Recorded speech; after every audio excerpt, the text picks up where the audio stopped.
ঢাকায় আসার পথে উনার শারীরিক অবস্থা অনেক খারাপ হয়ে যায়। ইলিশা লঞ্চঘাট থেকে ঢাকায় আসতে আমাদের অনেক দেরি হয়ে যাওয়ার কারণে মাঝপথে আমরা বাংলাদেশ কোস্ট গার্ডের জরুরি সেবায় 16111-এ ফোন দিয়ে আমরা তাদের সহায়তা নিই।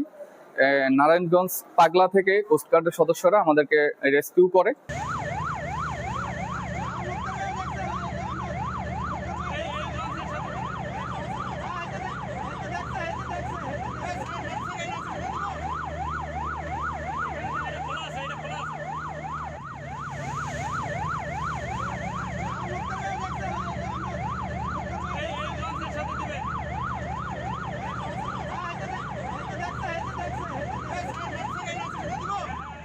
আমরা নিউরোসায়েন্সে যাই, নিউরোসায়েন্স থেকে আমাদেরকে সোহরাওয়ার্দী হাসপাতালে রেফার করে।